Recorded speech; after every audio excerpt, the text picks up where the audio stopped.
En la edición del mediodía hablábamos de los ámbitos de la vida de los personajes públicos. Hay un ámbito, obviamente, de la vida privada, la vida íntima, que es sagrado, al cual no hay que meterse, salvo cuando los propios personajes públicos abren su espacio de intimidad. Ha pasado más de una ocasión, digamos, con personajes que terminan, no son de la farándula, pero que terminan farandulizándose y que empiezan a abrir su espacio de intimidad y después se quejan cuando se habla de ellos, cuando ellos mismos lo han abierto. Y esto lo decimos a propósito de lo que ha ocurrido con el presidente de la República, Gabriel Boric, sobre el que hacía harto tiempo se hablaba de una ruptura sentimental con Irina Caravanos. Y finalmente hoy día fue el presidente el que abrió ese espacio de su vida privada o íntima al postearlo en su cuenta de Instagram. Sí, fue su cuenta de Instagram. Escribió una cosa, después lo completó y esto ocurrió y finalmente ha sido tema. Después, además, que se divulgaran por redes sociales algunos videos sin autoría conocida, así que mejor ni hablar de aquello. Pero sí es importante señalar que estas cosas pueden ocurrir. Los personajes públicos, en este caso el presidente de la República, puede o no hacer referencia a eso, optó por hacerlo. La pregunta, ¿cuándo, cómo y por qué? Digamos, lo que hace un presidente de la República no es casual, cómo se dirige o cómo se comunican las cosas tampoco. Y uno se pregunta si esto fue una decisión tomada por él arbitrariamente, en un contexto comunicacional con su equipo, ¿no? Porque esto se da, María José, en medio de un duro debate por la ley de presupuesto, ¿no es cierto?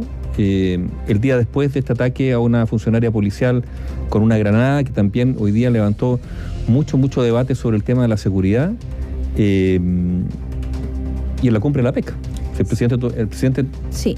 Está en la cumbre de la PEC. Sí, está en Estados Unidos. Yo a eso quería apuntar, Nivaldo, porque considero que la vida privada de cualquier autoridad del Estado no tendría que ser foco de ningún tipo de comentario. Hasta que ellos mismos... Hasta que ellos, claro, abran esa puerta. Se habían levantado estos rumores de término, el presidente decide darlo a conocer. Si es que el presidente cumple con sus funciones, cumple con sus labores y no ha faltado a su deber como jefe de Estado, considero que lo que pase en su vida privada, en su casa, a nosotros no nos debiese interesar.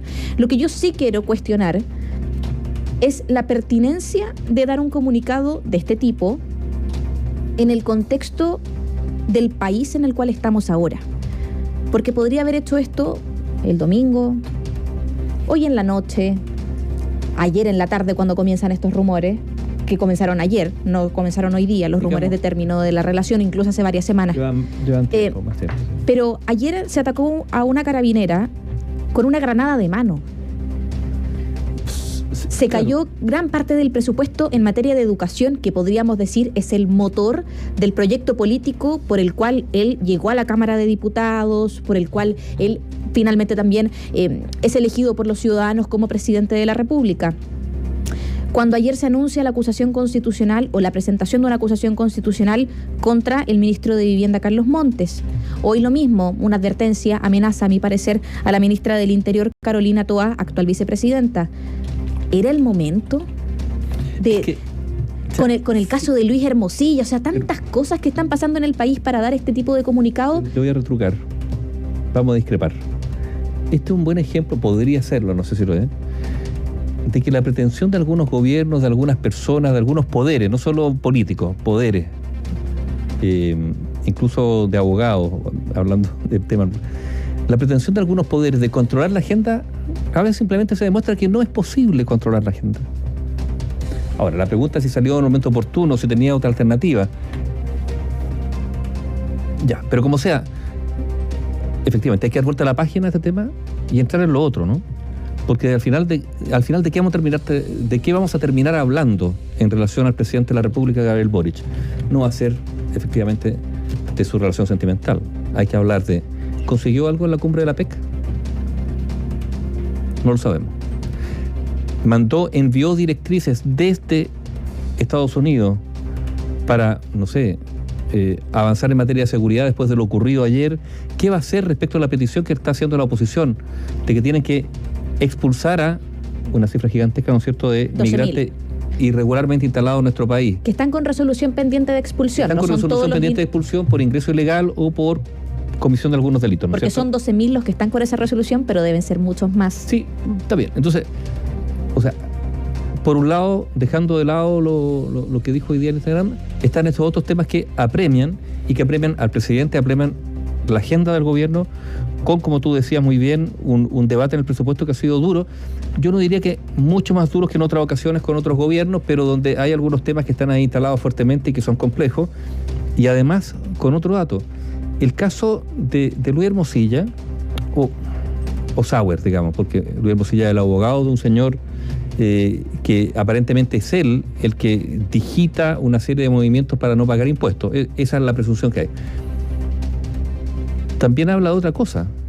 Bueno, habla del tema de los impuestos, habla de una reforma tributaria que está pendiente, que no ha podido avanzar, pero también, yo creo que esto es muy importante decirlo, cuando uno escucha esas grabaciones, y en ese sentido la coalición de gobierno, o toda coalición que esté en el gobierno en una situación así, tendría cosas que decir, pero sobre todo que hacer, se vuelve a instalar la lógica de que hay sectores privilegiados que acceden a información sensible que les permite, desde sus espacios de poder, acumular todavía más poder o hacer ejercicio de su poder de una manera arbitraria, uno podría decir hasta despótica, en el sentido, en relación al ciudadano común, digamos, jugando con unas ventajas que son inadmisibles en un régimen democrático. ¿No es cierto? O sea,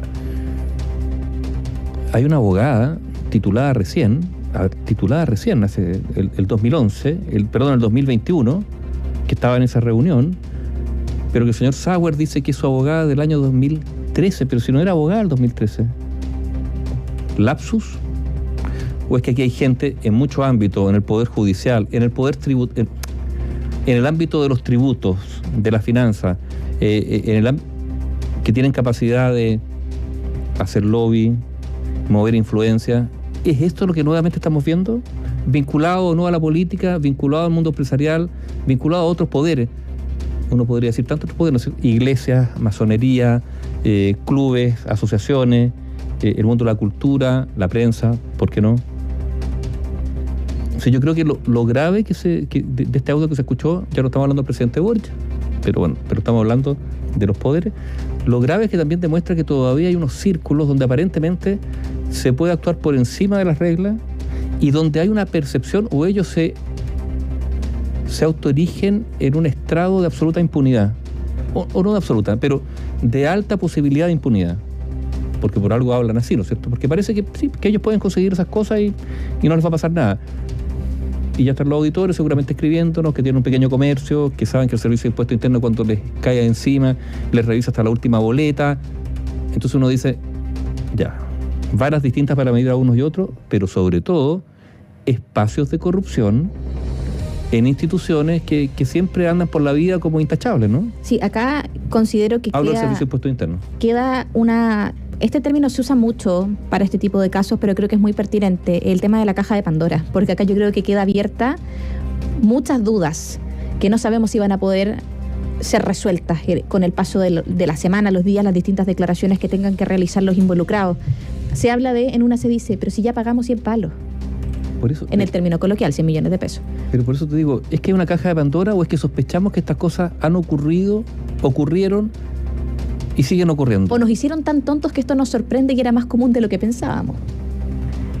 Porque estamos todos escandalizados, pero ellos hablan con una soltura. María José, el mismo Servicio de Impuesto Interno que le puso lápida a la investigación sobre las platas oscuras de la política, sobre el financiamiento irregular de la política, fue el Servicio de Impuesto Interno el que impidió que se persiguieran a más políticos involucrados en el financiamiento ilegal y empresarios. Es el mismo Servicio de Impuesto Interno. Entonces, ¿es tan sorprendente? Yo no sé si es tan sorprendente. Hay, como uno puede deducir, porque ¿qué es lo que dice este empresario?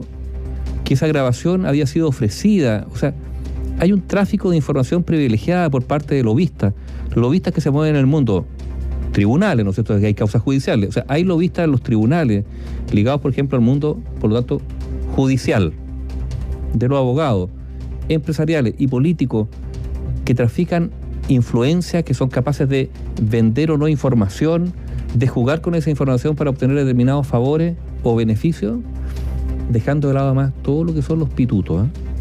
Dejemos de lado los pitutos porque resulta que esa abogada tiene un marido que ha sido funcionario de gobierno en múltiples ocasiones, y ella misma, el Servicio de Impuestos Internos dice no la conocemos, pero se estacionaba en el estacionamiento del Servicio de Impuestos Internos. O sea, demasiadas cosas oscuras. Demasiadas cosas oscuras para decir, no, esto es transparente, como dicen, no, si esto es una cosa transparente. No lo es, po. Acá algo que también queda sobre la mesa, que es que Luis Hermosilla es uno de los abogados más influyentes de la plaza en Santiago, al menos, y él ha representado en distintos litigios al Estado de Chile. De hecho, iba a ser abogado del jefe de asesores del segundo piso de La Moneda, Miguel Crispi. Tengo dos preguntas que no sé si se podrán responder. Lo intentamos preguntar en La Moneda durante esta jornada y la de ayer, sin respuesta de momento. ¿Tiene algún litigio pendiente? ¿O está en curso en algún litigio del Estado actualmente?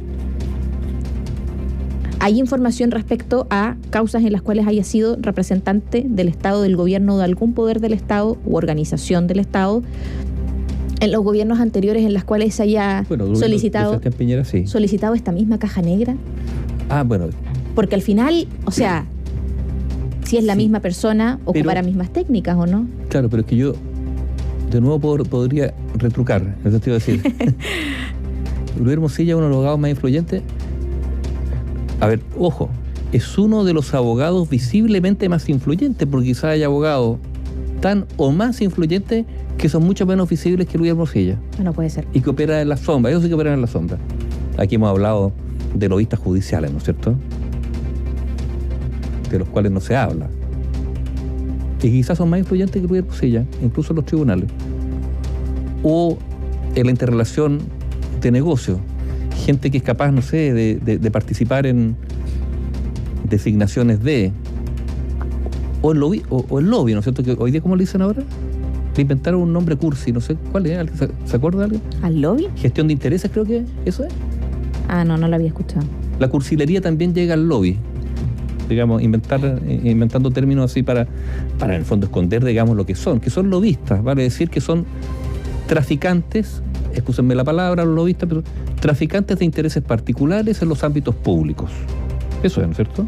En el fondo es meter en el ámbito de lo público intereses particulares de sus clientes para que se vean favorecidos en ese ámbito público por el concurso de estos lobistas, donde este interés particular adquiere una posición de privilegio o de favor a la hora de tomar decisiones.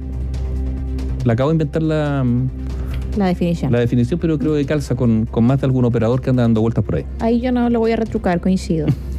Pero esto es básicamente algo que vamos a ver cómo se va desarrollando.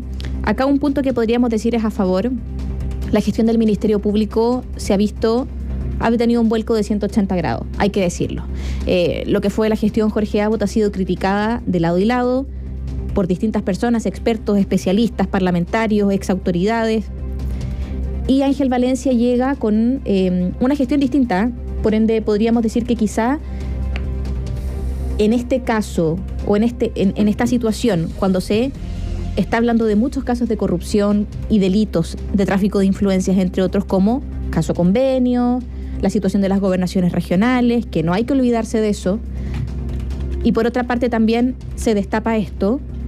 Esperemos que la gestión del Ministerio Público, con lo que se está trabajando con la Fiscalía Supraterritorial, con lo que se está trabajando también respecto al aumento de fiscales, que fue un decreto que se firma hace unas semanas atrás nada más en el Palacio de la Moneda, sirvan también para poder darle celeridad a estas investigaciones y que no queden en nada.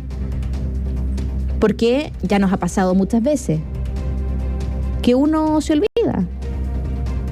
Y como tú lo decías, las irregularidades que ocurrieron en el marco de los distintos casos de pago de plata finalmente a las campañas políticas. Hace unos años atrás en el Servicio de Impuestos Internos hubo irregularidades que con el paso del tiempo pasaron debajo de la alfombra y ahora son un elefante bajo la mesa que todos saben que está, pero nadie se hace cargo. Y con algunos chivos expiatorios como que fueron condenados, o sea, no estamos diciendo que mal condenados, bien condenados, pero solo algunos cogidos con el dedo como Jaime Ortiz. Claro. Por ende, aquí esperemos que estas cosas no sigan ocurriendo, porque casos de corrupción vamos a seguir conociendo lamentablemente. Claro, es que ¿sabes lo que pasa? Que en la medida que se indaga más la corrupción o el crimen organizado, se pone más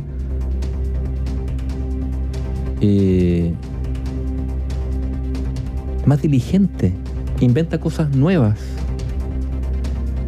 O sea, también tienen imaginación. Entonces, por eso, claro, el Estado no puede quedarse quieto. El Estado, los desafíos son mayores y son mayores en las capacidades que se requieren para indagar esto, policías, fiscales, etcétera, etcétera. Y cuando estamos hablando de la corrupción, también estamos hablando del crimen organizado, el narcotráfico, todo eso.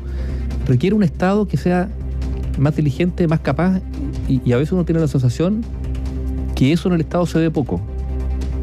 Que uno, como una nave, claro, que va con una cierta inercia, pero donde quienes están escapando o sorteando el Estado son a veces mucho más ágiles y más rápidos que el propio Estado. Entonces, también se requiere por parte de todas las autoridades, oposición y gobierno, por ejemplo, en el Parlamento, bueno, ver qué se requiere para tener un Estado más ágil, más eficiente para combatir esto. Y no es esto de la ley, ¿no? Vamos a hacer una ley ahora que las interceptaciones telefónicas. No, por favor, porque muchas veces nunca falta el parlamentario oportunista que ve algo y dice, yo voy a proponer una ley. Pero no.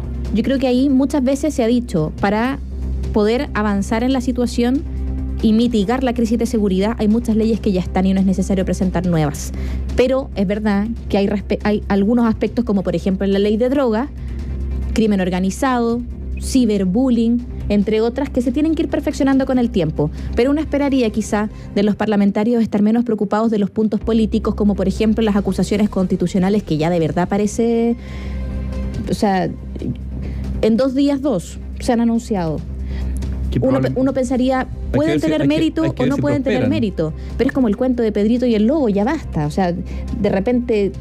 Ocupemos las acciones fiscalizadoras cuando corresponde, cuando haya mérito y en los momentos en los que también se puedan realizar y tengan algún objetivo claro. Y también uno esperaría de los parlamentarios que no estén presentando oficios por la seguridad del presidente de la República y se preocupen también de legislar, no solamente de verificar si el presidente está escoltado 24/7, que sabemos así es.